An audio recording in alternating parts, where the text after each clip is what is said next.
میں نے کہا آپ نماز پڑھتے ہیں؟ کہتے نہیں. تو میں نے کہا محفل کا کیا معنی رکھا ہوا ہے آپ نے؟ یہ کیا ہے؟ رسم ہے؟ فلاں بہت بڑے عالم کو میں نے بلایا، فلاں کو بھی بلایا، فلاں نعت کا امیر. یہ کیا ہے؟ اگر تو نمازی نہیں آج تک، اس کو کیا سمجھتا ہے تو؟ میرے جی فلاں بزرگ سے بھی تعلقات ہے، تو نے کیا حاصل کیا ان سے؟ تعلقات کا کیا مطلب ہوتا ہے؟ فوٹو آتی ہے ساتھ، اخباروں میں تصویر لگ گئی، فیس بک پہ آ گیا کہ میں ان سے ملا ہوں، اتنا تعلق ہے. یہاں تو بھائی خوشبو کے قریب سے بندہ گزر جائے تو خوشبو آنے لگ جاتی. تو نے پایا کیا؟ شعور ہونا اور عمل نہ ہونا بہت بڑی مصیبت ہے. اس سے اللہ کی بارگاہ میں استغفار کرنا چاہیے. یعنی انسان کو عقل ہو، پتہ ہو، خبر ہو، پر اس کے پاس دھیلے کا عمل نہ ہو. اس کو 3400 حدیث آتی ہو کہ نماز نہ پڑھنے والے کی سزا یہ ہے، پھر بھی نہ پڑھے تو سزا ہے کہ نہیں اللہ کی طرف سے؟ حضرت رومی رحمت اللہ علیہ فرمایا کرتے تھے بہت سارے بندوں کو اللہ سارا کچھ دیتا ہے، مسجد آنے کی توفیق نہیں دیتا. معنی یہ ہے کہ اللہ ان سے ناراض ہے. وہ کہتے ہیں کہ میں بڑا سمارٹ ہوں. تو عقل ہونا اور عمل نہ ہونا، اس پر بھی استغفار کرنا چاہیے. شعور ہو اور انسان کو عمل کی توفیق. یار ساری زندگی گورکھ دھندے میں گزر گئی لوگوں کی، لفظوں کے بڑے ماہر رہے، اور میں ایسے لوگوں کو دیکھتا ہوں تقریریں 6-6 گھنٹے کی، او ہو 9-9 گھنٹے کی تقریریں سنتے بیٹھتے ہیں مجالس میں. نماز کا وقت آتا تو مصیبت بن جاتی، بھاگتے، جان چھڑاتے. مسجد کی حاضری 20 منٹ کی بھی صحیح نہیں دے سکتے. کیا ہے یہ کیوں بوجھ بن گیا تیرے اوپر؟ غور کر، ڈر اللہ سے. میرے نبی کریم علیہ وآلہ وسلم نے ارشاد فرمایا قیامت کے دن کچھ لوگ کئیوں کی بات سن کے جنت میں چلے جائیں گے. اللہ تعالی ہماری پردہ پوشی عطا فرمائے. کہا کچھ تبلیغیں کرنے والے دوزخ کے دروازے پہ کھڑے ہوں گے تو وہ جنتی کہیں گے کہ مولانا پیر صاحب ہم تو آپ کی بات سن کے جنت میں جا رہے ہیں، تو آپ یہاں کیوں کھڑے ہیں؟ تو وہ کہیں گے ہائے افسوس، میں کہتا تو رہا پر عمل نہ کر سکا. میں عمل ہے، اس سے مراد صرف ممبر میں بیٹھنے والا مولوی نہیں، اس سے ہر وہ شخص مراد ہے جو نصیحتیں تو بڑی کرتا ہے لیکن خود عمل ہے. وہ بہت بڑا الفاظ کا ذخیرہ رکھتا ہے پر عمل کے لیے 2 سجدے بھی صحیح طریقے سے دے سکتا. پھر وہ استغفار کرے، پھر وہ اللہ کی بارگاہ میں معافی مانگے، پھر وہ توبہ کرے. اس لیے کہ جو جتنا بڑا ہوتا تھا نا اس پہ خشیت بھی اتنی زیادہ طاری ہوتی. نماز پڑھنے سے روزی میں برکت ہوتی ہے کہ نہیں؟ ویسے جو چوپ ہے ان کی بھی ہوتی ہے کہ نہیں؟ نماز پڑھنے سے روزی میں برکت ہے تو پھر اس کا مطلب یہ ہے کہ جب ٹائم آئے نا نماز کا تو گاہک جتنے مرضی کھڑے ہوں پھر دکان بند کرنی چاہیے، پھر نماز پڑھنی چاہیے، کیونکہ روزی تو اللہ نے دینی ہے، گاہکوں نے تو دینی. تو سب سے پہلے ضروری ہے مضبوطی ایمان. میری طرف دیکھیں جی، آپ ویڈیو ضرور بنائیں پر میری طرف بھی تو دیکھیں نا جی. اللہ آپ کو خوش رکھے.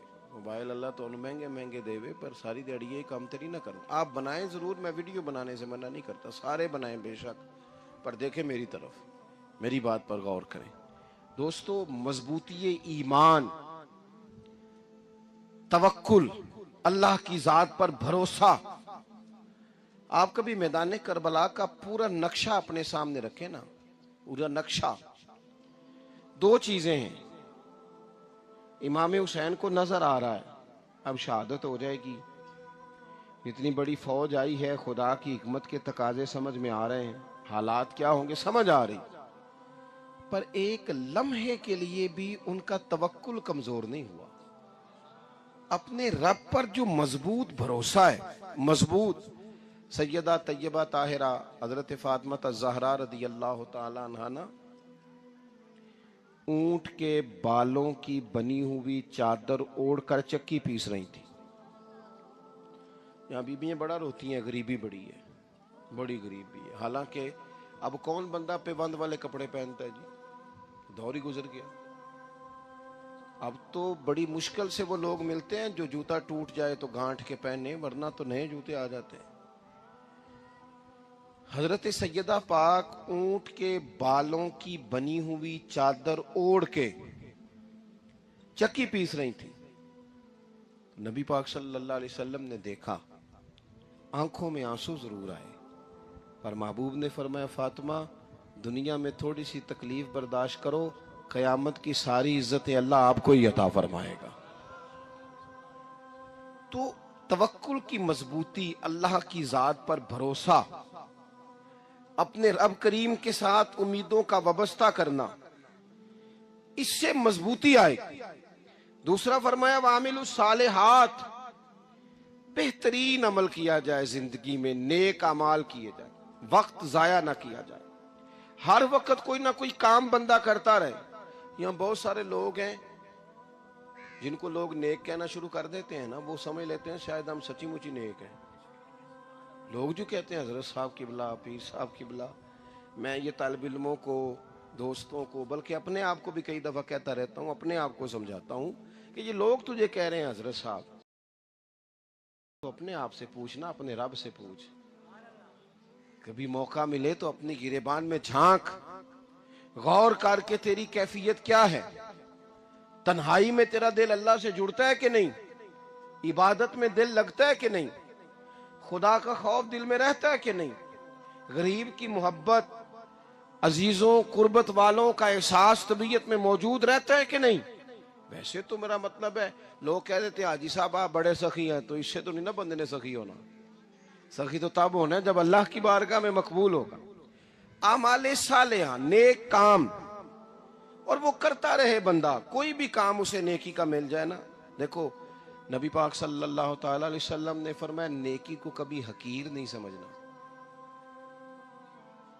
کبھی حقارت سے نہیں نیکی کرنی کہ یہ بڑی چھوٹی ہے تو میں اس کو کروں۔ اب فرمایا کبھی حقیر نہ سمجھنا، نیکی کا کام جو بھی ملے کر دینا۔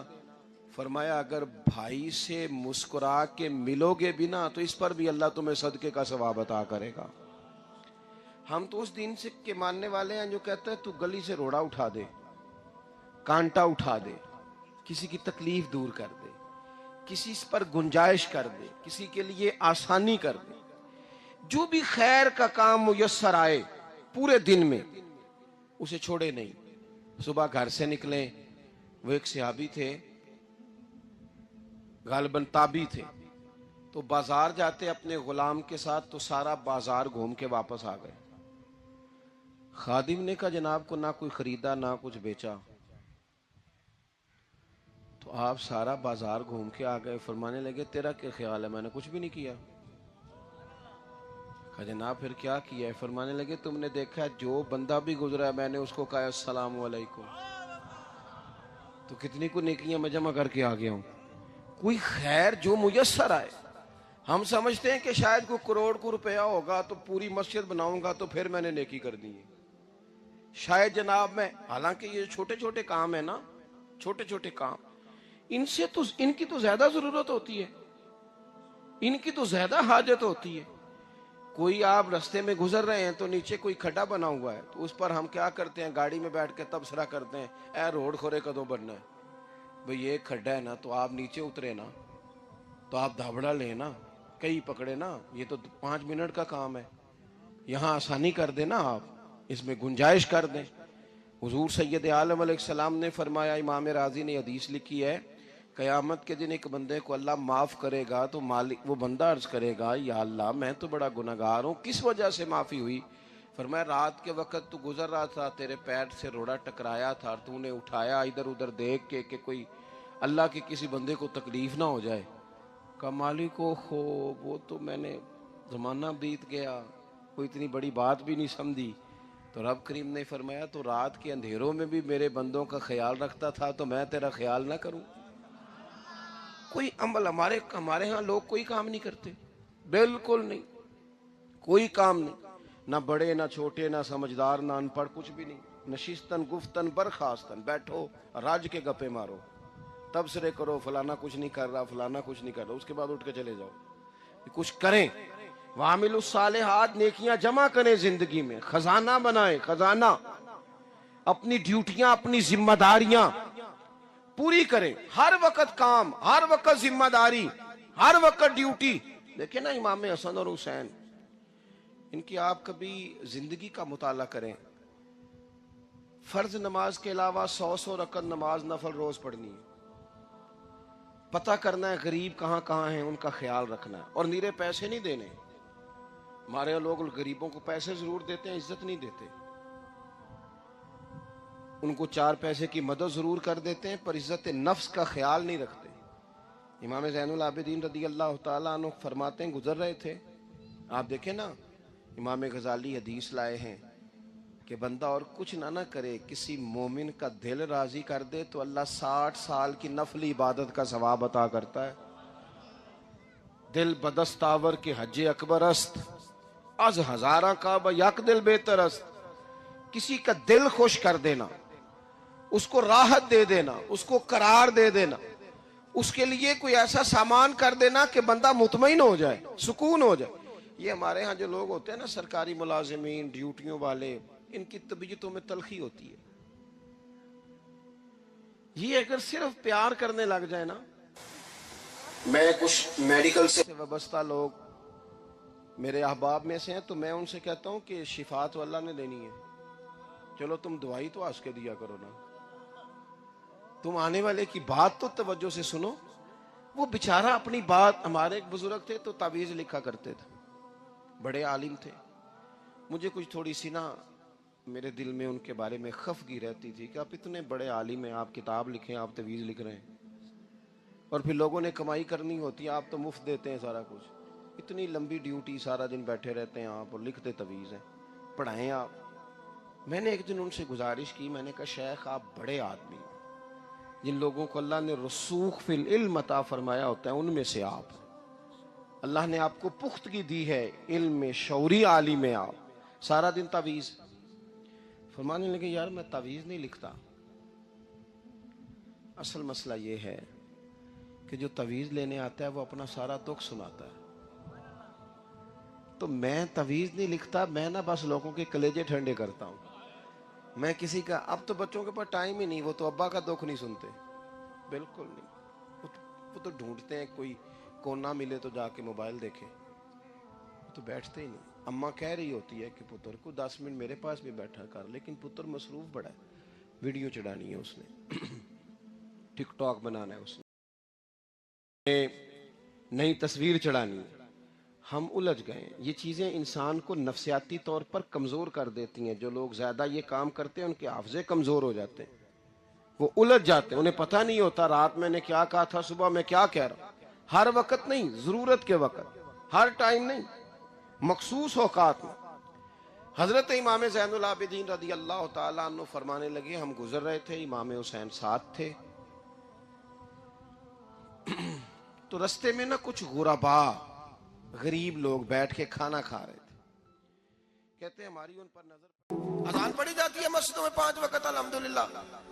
جب جماعت فرض ہوئی تو نبی پاک نے فرمایا لوگوں کو بلانے کیسے ہے بھائی نماز کے لیے؟ ایک صحابی نے مشورہ دیا، یا رسول اللہ خشک گھاس، آپ یہ ابھی فصل آئے گی مونجی کی تو اس کے ساتھ وہ جو کیا پرالی کہتے ہیں وہ اپنی زبان میں، وہ جب خشک ہو جاتی ہے نا اس کو آگ لگائیں تو آگ کا لاوا ذرا اونچا جاتا ہے، اونچا۔ صحابہ نے کہا یا رسول اللہ خشک آگ کو آگ لگائیں گے چھت پہ رکھ کے تھوڑی دیر کے لیے، اور یوں کر کر جب وہ اٹھے گی نا تو سارے مدینے میں خبر ہو جائے گی کہ نماز کا وقت ہو گیا ہے۔ حضور نے فرمایا ٹھیک ہے۔ ایک صحابی کہنے لگے یا رسول اللہ صلی اللہ علیہ وسلم اونچا دف رکھ کے زور سے 1-2 دفعہ بجائیں گے، لوگوں کو پتا، مختلف باتیں۔ اللہ کے رسول نے فرمایا جاؤ سو جاؤ، سویرے آؤ گے پھر مشورہ کریں گے کیا کرنا ہے۔ اور مالک بھی دیکھے کتنا کریم ہے، جو جماعت کا حکم بھیج سکتا ہے وہ اذان کا نہیں بھیج سکتا، لیکن وہ کہتا ہے لوگ کہیں میرے مصطفیٰ کا دروازہ چھوڑ نہ جائے۔ فرماتا ہے جاؤ میں نے نماز فرض کر دی ہے، طریقہ بھی میرا نبی بتائے گا اور اذان کے سلیقے بھی میرے مصطفیٰ ہی سکھائے گا۔ سویرے صحابہ اٹھ کے آئے تو حضرت عمر فاروق آئے، کہنے لگے حضور میں نے خواب دیکھی ہے۔ حضور نے فرمایا تم نے بھی دیکھی ہے اور بھی کئیوں نے دیکھی ہے۔ یا رسول اللہ کیا؟ فرمایا چلو سناؤ۔ ایک صحابی اٹھے، کہنے لگے حضور میں نے خواب دیکھی ہے کہ میں ایک بندہ کانوں میں انگلیاں لے کے کھڑا ہے اور کعبے کی طرف منہ کر کے کہہ رہا ہے اللہ اکبر اللہ اکبر، اشہد ان لا الہ الا اللہ، اشہد ان محمد رسول اللہ، حی علی الصلاۃ، حی علی وہ یہ کلمات پکار رہا ہے۔ حضور نے فرمایا چل تو بھی سنا۔ کہنے لگا حضور سنانا کیا ہے؟ یہ جو اس نے دیکھا ہے وہی میں نے دیکھا ہے۔ تیسرے سے کہا تو بھی سنا. کہا حضور جو اس نے دیکھا ہے وہی میں نے دیکھا ہے. چوتھے سے کہا حضور میں نے بھی یہی دیکھا ہے. فرمایا تم نے دیکھا نہیں, یہ میرے رب نے تمہیں دکھایا ہے, یہ اللہ نے تمہیں دکھایا ہے. فرمایا اب نہ آگ جلے گی نہ یہاں کچھ اور ہوگا, بلکہ میرا بلال چبارے پہ چڑھا کرے گا, مینارے پہ کھڑا ہوا کرے گا, اللہ کا نام بھی پکارے گا اور میرے ترانے بھی پڑھا کرے گا. اب اذان ہوگی اور قیامت تک اذان جاری. تو اذان کس سے ثابت ہوئی؟ صحابہ کی خواب سے. کہاں سے آئی؟ صحابہ کی. تو دین میں اگر خواب کوئی اہمیت ہی نہیں رکھتا, اتنا بڑا کام خواب کے ذریعے ہو گیا, تو میرے بھائی خواب کی حیثیت ہے, خواب کو سمجھیں. میرے نبی پاک غلاموں کی خواب میں آتے ہیں, حضور جلوے. اور ایک بات سن لیں, نبی پاک صلی اللہ علیہ وسلم نے فرمایا جس نے خواب میں مجھے دیکھا اس نے مجھے ہی دیکھا ہے. شیطان خواب میں بھی آ کے میری صورت نہیں بنا سکتا, جس نے مجھے دیکھا اس نے مجھے. اور نبی پاک فرماتے ہیں جس نے مجھے خواب میں دیکھا بڑی جلدی ظاہری طور پہ بھی دیکھے گا. ظاہری, میرے اعلیٰ حضرت سے کسی نے پوچھ لیا, کہا حضور ظاہری طور پہ کیسے دیکھے گا؟ آپ نے فرمایا پوچھ لو علماء سے. کہا حضور آپ بتائیں. آپ فرمانے لگے مجھے تو یوں لگتا ہے جس نے خواب میں مصطفیٰ کو دیکھا, جب مرنے کا وقت آئے گا تو سامنے رسول اللہ کا چہرہ آ جائے. یہ ترجمہ اس حدیث کا کہ جس نے خواب میں دیکھا وہ ظاہری طور پر بھی, جب مرنے لگے گا تو سامنے مصطفیٰ کریم کا چہرہ. نجم کی ہے خدا آرزو ہے یہی, عاشق زار کی آبرو ہے یہی, موت کے وقت سر ان کے قدموں میں ہو, دید ہوتی رہے دم نکلتا رہے. لگتا یہ ہے کہ یہ کام ہوگا. اور پھر یہ بھی یاد رکھیں, علماء نے تصریح کی ہے, محدثین کہتے ہیں میں کسی کی خواب میں آؤں تو میرا اپنا اس میں کوئی دخل نہیں. وہ سامنے والا کہے گا جی آپ میری خواب میں آئے تھے, مجھے کوئی نہیں پتا. لیکن نبی پاک جس کی خواب میں آتے ہیں حضور اپنی مرضی سے آتے ہیں, اپنے ارادے سے آتے ہیں. حضور ارادہ کرتے ہیں تو خواب میں آتے ہیں, ورنہ نبی پاک صلی اللہ علیہ وسلم خواب میں تشریف, حضور ارادہ کرتے ہیں تو خواب میں, ورنہ حضور کسی کی خواب میں کوئی نہیں. سمجھ آئیے آپ کو بات, حضور ارادہ کریں تو خواب میں. اور میرے رسول پاک اپنے غلاموں کی خواب میں آتے. امام سخاوی نے لکھا ہے, علامہ صبوری نے لکھا ہے, مولا علی شیر خدا کرم اللہ تعالی وجہ الکریم, آپ فرماتے ہیں بڑا دیر ہو گئی حضور کے وصال ظاہری کو, کئی سال بیت گئے, لنگ کئی مہینے تے برس گئے, تیری دید نو دیدے ہی ترس گئے. فرماتے ہیں دل کرتا تھا حضور کا جلوہ نظر آئے. دور تھا حضرت عمر کا, میں درود پڑھتے پڑھتے سو گیا, مجھے خواب میں رسول پاک کا دیدار نصیب ہوا. اور دیدار اس طرح نصیب ہوا کہ اللہ کے رسول فجر کی نماز پڑھا رہے ہیں, میں پیچھے نماز پڑھ رہا ہوں, اور پہلی صف میں 21ویں نمبر پہ میں کھڑا ہوں. نبی کریم علیہ الصلوۃ والسلام نے نماز پڑھائی تو مزہ آ گیا. نماز کے بعد حضور نے غلاموں کی طرف رخ پھیرا, ایک کھجوروں کا ٹوکرا آیا, اللہ کے رسول کھجوریں نکال نکال کے تقسیم کرنے لگے. 20 صحابہ کو دی تو 21واں نمبر میرا بھی آیا. حضرت علی کہتے ہیں میں خواب دیکھ رہا ہوں, خواب میری وچ ماہی آیا تے میں گل وچ پا لئیاں باواں, ڈر دی ماری اکھ بھی نہ کھولاں کتے پھر بچھڑ نہ جاواں. کہتے ہیں میں نے دیکھا حضور نے کھجور اٹھائی, اس کو صاف کیا, مجھے دی. فرماتے کچھ کھجور کا مزہ, کچھ دست مبارک کا مزہ, کمال ہی ہو گئی, اتنا ذائقہ آیا. حضرت علی فرماتے ہیں دل بڑا کرتا تھا کہ ایک کھجور اور مل جائے, پر سب کو ایک ایک ملی تھی, میں نے مطالبہ نہیں کیا. فرماتے ابھی کھجور کھا ہی رہا تھا کہ مسجد میں اذان کی آواز آئی. میرے دل سے ہاں نکلی کہ یار کبھی تو ٹھہر جاتا نا, تھوڑی دیر کبھی ٹھہر جاتا نا, ذرا ٹھہر جا مؤذن, میرا دل دہل رہا ہے, تو ذرا ٹھہر جاتا. کہتے ہیں اٹھا, وضو کیا, سنت پڑھی, بوجھل قدموں سے مسجد گیا, پہلی صف میں کونے میں بیٹھ گیا. مکبر نے اقامت کہی, عمر مصلی پہ کھڑے ہوئے. کہتے ہیں میں چونکا اس وقت جب عمر فاروق نے بھی وہی صورتیں شروع کر دیں جو رات خواب میں رسول پاک نے پڑھی تھی. میں بڑا حیران ہوا, نماز مکمل کر کے عمر بھی اسی طرح دیوار سے ٹیک لگا کے صحابہ کی طرف منہ کر کے بیٹھے جیسے نبی پاک بیٹھے تھے. حد ہو گئی کہ کھجوروں کا ٹوکرا بھی آ گیا. کہتے ہیں فاروق اعظم بانٹنے بھی لگے, 21واں نمبر میرا بھی لگ گیا. عمر نے کھجور دی تو ذائقہ بھی بڑا ہی آیا. حضرت علی شیر خدا فرماتے ہیں حضور سے تو ادب کی وجہ سے مانگ نہیں سکا تھا, عمر اپنا یار تھا. ایک کھجور کھائی تو میں نے کہا عمر یار ایک اور دے دے. تو کہتے ہیں فاروق اعظم نے ٹوکری میں ہاتھ رکھا, کھجور صاف کی, میں سمجھا ملنے لگی ہے.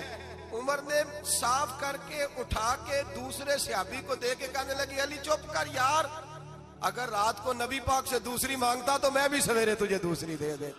حضرت جناب سیدنا علی المرتضیٰ فرماتے عمر بھی رونے لگے اور میں بھی رونے لگا، وہ بھی تڑپے اور میں بھی تڑپا، تو کہنے لگے علی تو کیا سمجھتا ہے، مصطفیٰ نے تیری جولی میں خیرات ڈالی ہے، وہ حبیب رات روضہ انور سے نکلے ہیں تو سب کے گھروں کو روشن کر کے گئے ہیں، وہ میرے اوپر بھی بڑا کرم فرما کے گئے۔ بھائی حضور کہتے ہیں جس نے مجھے دیکھا اس نے مجھے ہی دیکھا۔ حضرت علامہ نورانی رحمت اللہ تعالی علیہ نے ایک دفعہ کہا کہ بھائی تم لوگ زیادتی کرتے ہو، وہاں جن لوگوں کی حکومت ہے عرب میں ان کو للکارا کہا تم ظلم کرتے ہو، یہ تمہارے عقیدے صحیح نہیں۔ وہاں ایک شخص نے بڑی غلط کتاب لکھی تھی، اس نے کہا تھا نبی پاک کا جو روضہ ہے گنبد ہے وہ سب سے بڑا بت ہے۔ علامہ نورانی نے احتجاج کیا تو شور ہو گیا کہ شاید پابندی لگ گئی ہے، یہ مدینے نہیں جا سکتے۔ تو صحافی جو ہوتے ہیں یہ بال کی کھال اتارتے، نورانی صاحب ایئرپورٹ پہ تھے تو صحافی قریب کیا، کہنے لگا سنا ہے آپ پہ پابندی لگ گئی ہے، وہاں جا نہیں سکتے۔ آپ فرمانے لگے یہ میرا اور میرے خدا کا معاملہ تم کیوں پوچھتے ہو، میرا اور میرے رسول کا معاملہ تم کیوں پوچھتے ہو، چھوڑو لگ گئی ہے۔ حالانکہ علامہ نورانی کے والد کی قبر جنت البقیع میں، ان کا سسرال مدینے میں، نورانی صاحب کا نکاح مدینے میں ہوا تھا۔ مولانا فضل الرحمان علیہ رحمہ کی صاحبزادی علامہ ضیاء الدین مدنی کی پوتی ان کے گھر تھی، ان کا آنا جانا تھا۔ بود و باشی عربی تھی، بہت بڑے وہاں کے وہ باشی تھے، بہت سارا ان کا خاندان نیشنل تھا عرب کا۔ کہا جناب پہ پابندی لگ گئی ہے، کہنے لگے یار میرا اور نبی پاک کا معاملہ ہے، تم کون ہوتے ہو؟ لیکن بات چھوڑ ہی نہیں رہے تھے، بار بار بات ہوتی، وہ کہتے تم کوئی اور سیاسی بات کرو، ملک کی بات، بار بار بات ہوتی۔ صحافی نے پکڑ ہی لیا، کہنے لگا علامہ بتانا پڑے گا، آپ تو حضور سے محبت کا دعویٰ کرتے ہیں اور آپ لوگوں کا خیال ہے کہ سال میں مدینے چکر نہ لگے تو سال نہیں گزرتا، اتنے عشق کا دعویٰ اور پابندی لگ گئی ہے تو کیسے جاؤ گے؟ تو علامہ نورانی نے صحافیوں کے بیچ کھڑے ہوئے موٹا جملہ کہہ دیا، بڑی بات کہہ دی، پلٹ کے دیکھا، کہنے لگے میں نے وضو کیا ہے اور 66 سال سے ہر سال مصلی رسول پہ کھڑے ہو کے قرآن سناتا ہوں، اور زندگی میں کوئی بڑے سے بڑا آدمی 36 سال سیاست کے باوجود 1 روپے کی کرپشن کا الزام نہیں لگا سکا۔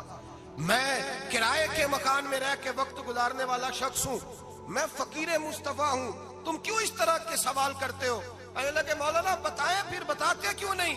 آپ فرمانے لگے سنو پھر، میرا باپ احمد رضا بریلوی علیہ رحمہ کا خلیفہ ہے، ہم کوئی معمولی لوگ نہیں ہیں، میرے مدینے جانے پہ پابندی ہے تو کیا ہوا، میرے ہی مدینے جانے پہ پابندی ہے نا، نبی پاک کے پاکستان آنے پہ تو کوئی پابندی نہیں نا، رسول اللہ کے آنے پہ تو کوئی پابندی نہیں نا۔ فرمایا ہم عشق کے بندے ہیں، کیوں بات بڑھائی ہے، میں ایک دفعہ رو کے درود پڑھوں گا، میرا نبی مجھے دیدار کرا جایا کرے، میرے گھر میں آ کے حضور دیدار کرا دیں گے۔ ہم کوئی معمولی لوگ نہیں، تر دامنی پہ شیخ ہماری نہ جائیے، ہم دامن نچوڑ دیں تو فرشتے وضو کریں۔ اور صحابی کہنے لگا میں نے بھی ساری زندگی سیاست دان دیکھے، دنیا دیکھی، اور میں تو پینٹ کوٹ پہن کے انٹرویو لینے آیا تھا، لیکن مولانا کی بات دل سے ٹکرائی، مجھے کبھی نہیں پتا تھا کہ محبت رسول کیا ہوتی ہے، میرے بھی آنسو نکل گئے، اور میں بھی پلٹ کے مولانا کے ہاتھ چومنے لگا۔ میں نے کہا مولانا اگر آپ کے جملوں میں اعتماد ہے تو آپ کے عقیدے میں کتنا اعتماد ہوگا، نظریے میں کتنا حسن ہوگا۔ اعلیٰ حضرت کہتے ہیں واللہ وہ سن لیں گے اور فریاد کو پہنچیں گے ہم، اتنا تو ہو کوئی فریاد کرے دل سے۔ میرے رسول کریم سید عالم صلی اللہ علیہ وسلم اپنے غلاموں پہ کرم فرماتے۔ شاہ ولی اللہ محدث دہلوی ہندوستان میں جتنے مکاتب فکر ہیں سب کے متفقہ پیشوا ہے شاہ ولی اللہ، جو بھی کسی مکتبہ فکر سے تعلق رکھتا ہے شاہ ولی اللہ صاحب سے اس کا سلسلہ حدیث ملتا ہے۔ شاہ ولی اللہ صاحب کہتے ہیں میرے ابا جی شاہ عبد الرحیم محدث دہلوی بیمار ہو گئے، ساری زندگی نبی پاک کا دین پڑھایا، ساری زندگی حضور کے فرمان سے لوگوں کو آگاہ کیا، قرآن و سنت کا درس دیا، فالج ہو گیا، لوگ باتیں کرنے لگے۔ کہتے ہیں میرے والد صاحب کہتے ہیں میں رونے لگا کہ یا رسول اللہ میں کسی اور کا تو نہیں، میں تو آپ کا ہوں، نظر کرم ہونی چاہیے۔ فرماتے ہیں میرے والد گرامی کہ اچانک میرے گھر میں روشنی پھیلنے لگی، خوشبو آنے لگی، اور میرے استاد گرامی شاہ عبدالعزیز محدث دہلوی خواب میں آئے، کہنے لگے عبد الرحیم یہ چارپائی سیدھی کر، جس طرف تیری چارپائی کے پیر ہے یہ دروازہ اس طرف کھلتا ہے، جلدی سے سائیڈ بدل۔